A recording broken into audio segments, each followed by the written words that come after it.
মূলদ অমূলদ এবং জোড় বিজোড় দিয়ে আমরা এই বাস্তব সংখ্যার লেকচারটি শেষ করব। আর এগুলো থেকে আপনারা অবশ্যই দেখবেন যে প্রশ্ন অবশ্যই পরীক্ষায় কমন পাবেন। ওকে, এই প্রশ্ন দেখেন, এখানে থেকে আমরা শিখাবো মূলদ, আরেকটি শিখাবো অমূলদ।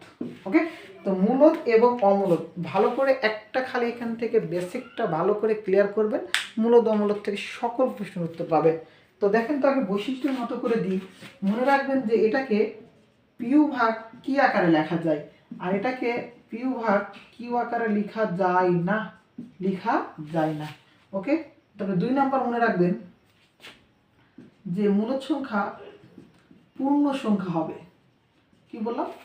এইটা 2 নাম্বার, এটা পূর্ণ সংখ্যা হবে না। ওকে, কি বললাম? পূর্ণ সংখ্যা হবে না, মানে মানটা আরও কিছু মান থাকবে। মানে মনে রাখবেন যে মূলদ বললে জানা মান, আর অমূলদ বললে অজানা মান, অর্থাৎ ইনফিনিটি মান, আর এটার মান জানা মান। ওকে, এটার মান মানে মূলদ বলতে একটা জিনিস ভালো করে মনে রাখবেন যে মানটির মান জানেন, আর অমূলদ বলতে মনে রাখবেন যে ওইটির মান আপনারা কি জানেন না। ওকে, তাহলে এখান থেকে পূর্ণ সংখ্যা মনে রাখবেন। 3 নাম্বার মনে রাখবেন যে পূর্ণবর্গ হবে, পূর্ণবর্গ হবে, এবং পূর্ণবর্গ হওয়ার পর সংখ্যাটি পূর্ণ সংখ্যা হবে। কি বললাম? পূর্ণবর্গ হবে এবং সংখ্যাটি কি হবে? পূর্ণ সংখ্যা হবে। আমি যদি 25-এর উপর রুট ওভার দিই তাহলে 5 পাবো, তাহলে এটা কি পূর্ণ সংখ্যা? তাহলে এটা কি সংখ্যা হবে? মূলদ সংখ্যা। কিন্তু আমি 11-এর উপর দিলাম অথবা 3-এর উপর দিলাম, মনে করেন 3-এর উপর রুট দিলাম, 3-এর উপর রুট দিলে এর মান হয় 1.732 dot dot dot dot dot dot dot. মান কি জানি? মান হলো জানি না। তাহলে ওইটা কি সংখ্যা হবে? √3 একটি অমূলদ সংখ্যা। কিন্তু আমি এখানে রুট ওভার 25 দিলাম, দেখেন রুট ওভার 25 দিলে মান পাই 5, এটা একটা কি সংখ্যা? পূর্ণ সংখ্যা, অর্থাৎ মানটা আমরা কি জানি। তাহলে এটা কি হবে? মূলদ সংখ্যা। ওইটা কি হবে? অমূলদ সংখ্যা। ওকে, তবে মানের কিছু ডট ডট ডট ডট হইলেও মূলদ হয় আর ওইটা অমূলদ হয়, সেটারও দেখেন। যদি পুনঃপুনিক হয়, পুনঃপুনিক হয় তবে সংখ্যাটি মূলদ হবে, আর এইটা হলো পুনঃপুনিক হবে না, পুনঃপুনিক হবে না। ওকে, পুনঃপুনিক হবে না অর্থাৎ এই মানটা অজানাতে অজানাই থাকবে, আর এটার মান পুনঃপুনিক হয় অর্থাৎ এই মানটা মনে রাখবেন যে একটা জিনিস রিপিট হবে। যেমন আপনাকে আমি একটা সংখ্যা দিলাম 1.333 dot dot dot dot dot, আর এখানে দিলাম মনে করেন 1.3421315221, এইভাবে সংখ্যা ডট ডট ডট, মানে এটা কি রিপিট হচ্ছে না, ওই সংখ্যাটা কি মানে এলোমেলোভাবে চলমান রয়েছে।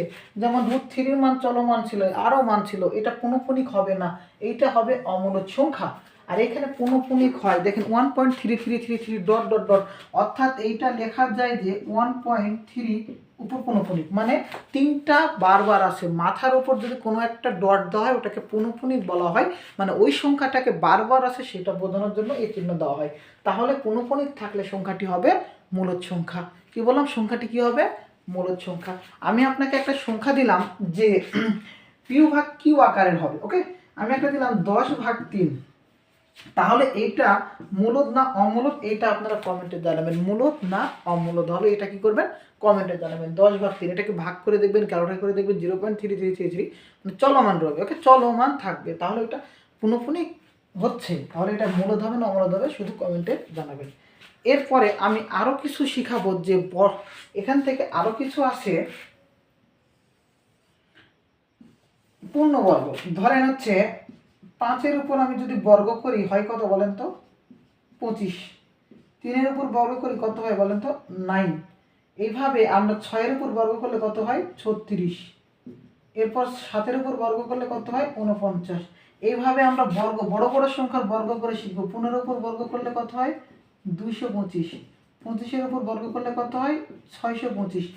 হ্যাঁ, এইভাবে আমরা যদি বর্গ করি তাহলে আমরা বর্গর এই যে অঙ্কগুলো পারবো। তারপরে 14-এর উপর বর্গ করলে 196, 24-এর উপর বর্গ করলে 576। এইভাবে অঙ্কগুলোকে আমরা ভালো করে খেয়াল করে রাখবো, যেগুলো বর্গ করে পূর্ণ সংখ্যা পাবো সেটা হবে মূলদ, আর যেটা বর্গ করে পূর্ণ সংখ্যা হবে না, অর্থাৎ আমরা মানই জানি না, এরপর চলমান রয়েছে, মান কোনোটা রিপিট না, তাহলে সেটা কি হবে? অমূলদ সংখ্যা। ওকে, তো আর একটা টপিক এখান থেকে দেখাবো যে জোড় এবং বিজোড়। কি বললাম? জোড় এবং বিজোড়। এই জোড় এবং বিজোড় থেকে প্রশ্ন পরীক্ষায় আসি, সেই জন্য টপিকটাকে সবার শেষে নেওয়া হয়েছে।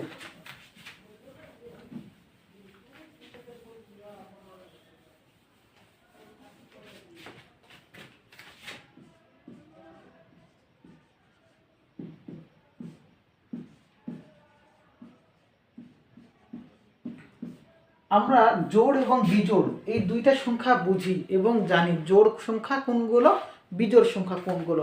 আপনাকে একটা প্রশ্ন করলাম যে শূন্য জোড় না বিজোড় সংখ্যা, এটা আপনারা কমেন্টে জানাবেন যে শূন্য জোড় না বিজোড় সংখ্যা। ওকে, তাহলে জোড় আর বিজোড় আমি এখানে একটা যেটার মান জানি না, ওকে, এটাকে আমি এন কল্পনা করলাম। কি বললাম?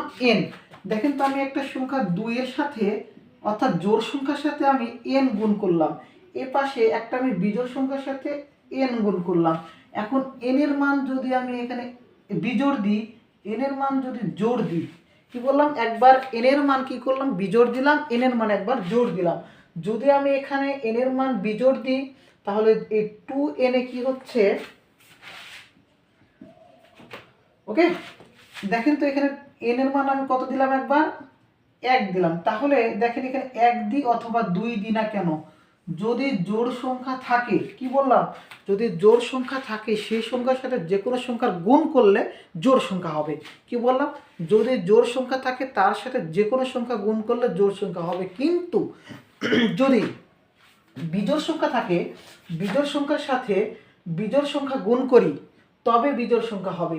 আর বিজোড় সংখ্যার সাথে যদি আমি জোড় সংখ্যা যোগ করি, গুণ করি, তবে সংখ্যাটি হয়ে যাবে জোড়। এই জিনিসটা ভালো করে মনে রাখবেন যে জোড় সংখ্যার সাথে জোড় সংখ্যা গুণ করলে জোড় হয়, বিজোড় সংখ্যার সাথে বিজোড় সংখ্যা গুণ করলে বিজোড় হয়। কিন্তু জোড়ের সাথে বিজোড় অথবা বিজোড়ের সাথে জোড় যদি গুণ করি, সবসময় কোথায় চলে আসবে? জোড়ে চলে আসবে। মনে থাকবে কিসে আসবে? জোড়ে আসবে। যখনই ব্যতিক্রম খুঁজে পাবেন তখনই হয়ে যাবে জোড়। অর্থাৎ দেখবেন যে যখন ধরেন এইটা হলো সাদা আর এইটা হলো কালো, যখন সাদার কালো রাস্তাতে হেঁটে যাবে, সূর্যের তাপে কী হয়ে যাবে? দুইজনের কালারের মধ্যে একজনের মধ্যে কী হয়ে যাবে? ডিফল্ট হয়ে যাবে। অর্থাৎ মনে রাখবেন তখনটা ফিরে আসবে কিসে? ওই ঝামেলার মধ্যে। ঝামেলা বলতে জোড়ের মধ্যে ফিরে আসবে। এই হলো আপনাদের জোড় এবং বিজোড়। ওকে, তাহলে এটা বাদ দিয়ে আমি এখন এই ধরেন 2n প্লাস 1 দিলাম এবং 2n প্লাস 2 দিলাম। এখন এইখানে জোড় আর বিজোড় কোনটা হবে? এখানে এন এর মান আপনি যাই দেন না কেন, এন এর মান আপনি জোড় দেন আর বিজোড় দেন, যাই দেন না কেন, তাহলে এই 2n এর মান কি হচ্ছে বলে? এতটুকু মান তো জোড়ই হচ্ছে। কারণ একটু আগে বললাম যে জোড়ের সাথে জোড় বিজোড় যেটাই গুণ করি না কেন, কি হবে? জোড় হবে। এখন জোড় আর বিজোড় ডিপেন্ড করবে কার উপর? এই যে কিছু আরও যুক্ত করা আছে, +1 +2 করা আছে, তাহলে এই +1 এবং +2 এর উপর ডিপেন্ড করে এখানে জোড় বিজোড় ডিপেন্ড করা হবে। ওকে, যদি বিজোড় যোগ করা থাকে সংখ্যাটি হবে বিজোড়, যদি জোড় যোগ করা থাকে সংখ্যাটি হবে জোড়। ওকে, এখন সেমভাবে আমি আরেকটি সংখ্যা ধরেন 2n, তার সাথে আমি 1 বিয়োগ করলাম, 2n - 2 বিয়োগ করলাম। তাহলে এখানে দেখেন যে বিয়োগ চিহ্ন যদি থাকে, তবে এখানে যদি বিজোড় বিয়োগ করা হয় সংখ্যাটি হয়ে যাবে পুরোটাই বিজোড়, যদি জোড় বিয়োগ করা হয় সংখ্যাটি হবে জোড়। ওকে, এই হলো আমাদের জোড় এবং বিজোড়। এখান থেকেও প্রশ্ন করা হয়, তো এইগুলো ভালো করে পড়াশোনা করবেন, দেখবেন এই ক্লাস থেকে আপনারা অবশ্যই পরীক্ষায় কমন পাবেন। সকলকে আজকের এই ক্লাসটি দেখার জন্য ধন্যবাদ।